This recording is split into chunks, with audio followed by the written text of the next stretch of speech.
Section 3. You will hear a tutor and 2 students discussing a business case study. First, you have some time to look at questions 21 to 24.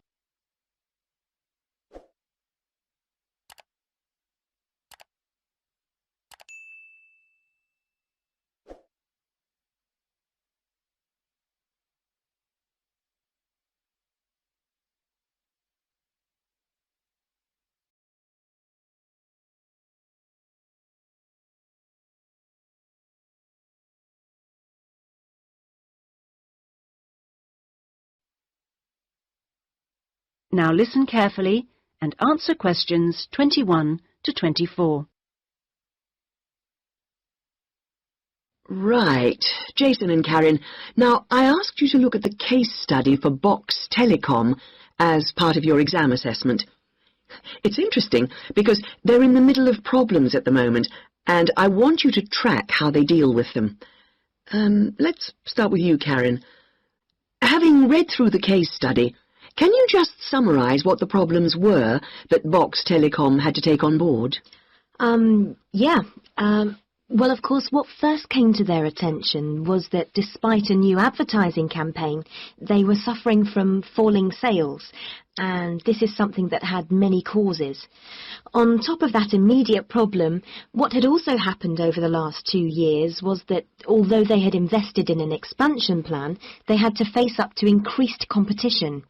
And before they had a chance to get to grips with the effects of that, they were stalled by a strike, and it was just when they were thinking about making a colossal investment in new machinery for their plants. So they were really in trouble. Yes, I think that's fair. And, Jason, now you contacted the company, didn't you? What did the company define as the reasons for these problems? Well, I think they've hit on the right things. It would be easy to say they had invested too heavily or at the wrong time, but in fact the signs were good, and what they were set back by was high interest rates. At the same time, their longer-term problems, which were affecting their market share, were eventually credited to poor training, and having looked at the details in their last report, I think that's right. Before you hear the rest of the discussion, you have some time to look at questions 25 to 30.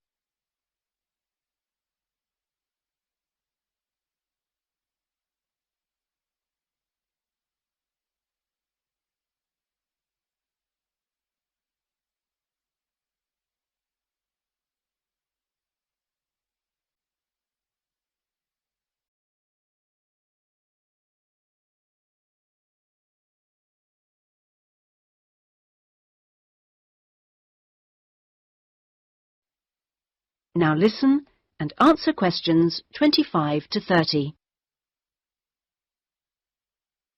So, on to the larger issues then. Karen, what do you think the company will do? Well, obviously they have the choice of accepting the very favourable terms that another company, KMG plc, have given them to buy them out.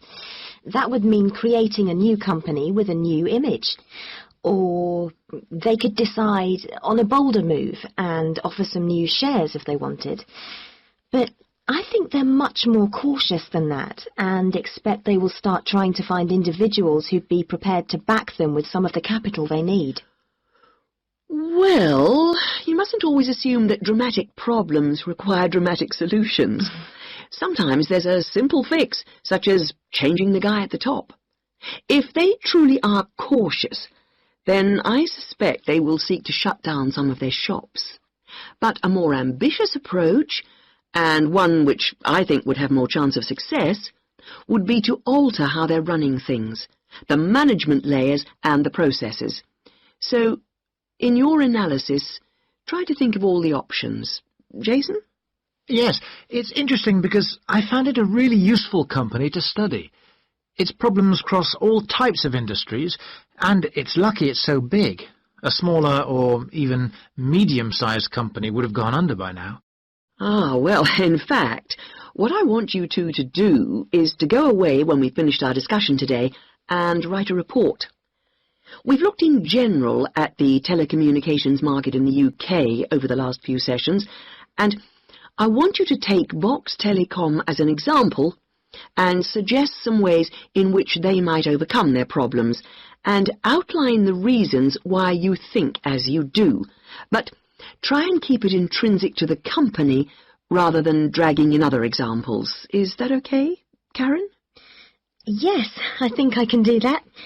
Personally, I've got great hopes for it. I think it will recover. That advertising campaign they did was very strong, and they're very innovative with their products. They set new trends. The company's got to recover, don't you think, Jason? I'm not sure. I think it can, but it's not a foregone conclusion unless they manage to attract the right level of investment. The company definitely needs a boost, and to attract more highly skilled workers if their recovery is to be long-lasting. When I was talking to the marketing manager, he said to me that he thinks the company had got a great management team. But he would say that, wouldn't he? But they are suffering from having to work with outdated production machinery, and that could cost a lot to put right. Well, personally, I think the stock market is to blame. I think they were expecting too much of the company, and then inevitably it looked bad when it didn't perform. The market should have had more realistic expectations. And I disagree with you about the advertising campaign, Karen. That's where they could do with some innovation to get sales kick-started. Anyway, let's see what you come up with those. That is the end of section 3. You now have half a minute to check your answers.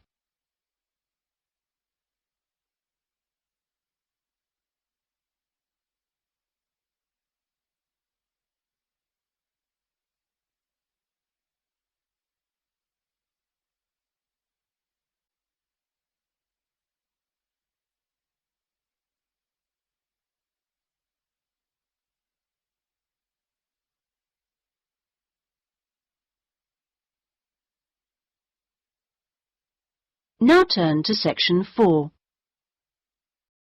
Section 4. You will hear a university librarian giving a talk to new students. First, you have some time to look at questions 31 to 40.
Now listen carefully and answer questions 31 to 40.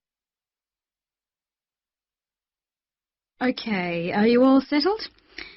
Well, first of all, welcome to Cardiff University. I'm here to explain what we can offer you.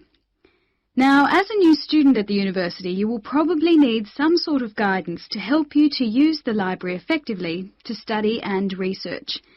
Some of you have asked about a guided tour, but we find this rather muddles people. So, in this first week, we run a series of talks which focus on different aspects of the library and its resources. You'll also find that to get the most out of the library, you really do need to be computer literate. And so all this term we run small classes which will bring you up to speed on how to access the computer-loaded information. Okay, now let me give you an outline of what's available to you. You'll find that the computers are increasingly used as a research tool. Many students do most of their research on the internet, and the library computers are permanently online. Having found what you need, you'll find you can readily save texts on your personal computer space to print off when you need. You might think that it is the fastest way to get information, but the links can be slow. Clearly, you can find lots on there, but much of it is useless information, as it is from highly debatable sources, so be critical. You'll also find that the library has loaded several CD-ROMs onto the computers from specialist reference sources, such as the MLA. It means we can expand what we offer you at very little extra cost and saves us having to invest in more and more books. The CD-ROMs contain exactly the same information as the reference books, as the two are updated together. Now, most of you will need to refer to journal articles in your work, and you'll find you can also access these online, and we encourage you to do so. Clearly, some of you will find the printed version more accessible as it sits on the shelves, but I'm afraid the intention is to phase these out eventually. However, you will still be able to print off a version of the text rather than photocopying the journal pages. So you must get used to working online. Naturally, we do still have the full range of classic reference books, additional to the CD-ROMs for you to use, and there are several copies of each one. This is because some of you may prefer to borrow a book rather than sit in the library. There is a restricted loan time on these, so that they are not missing from the shelves for too long. Although there is a section manager for each part of the library, they are very busy, and so if you do get stuck looking for things, you should ask the relevant cataloguing assistant. As your training supervisor, I just oversee your induction and will not be around after this initial week.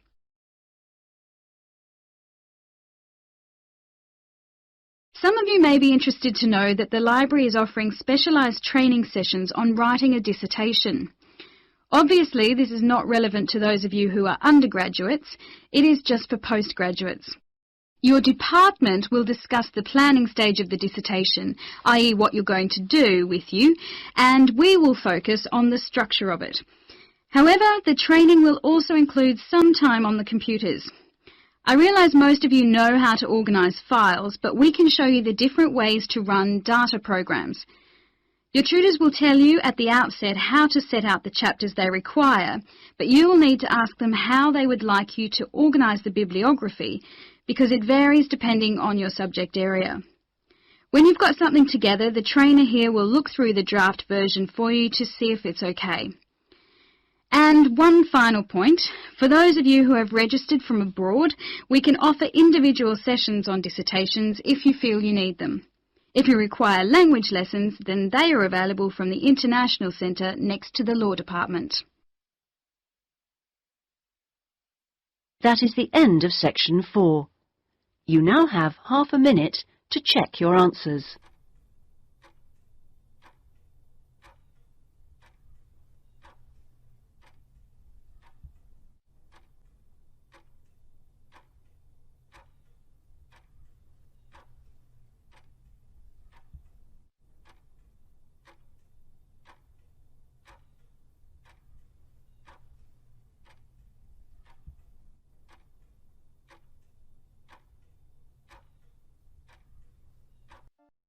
That is the end of the listening test. In the IELTS test, you would now have 10 minutes to transfer your answers to the listening answer sheet.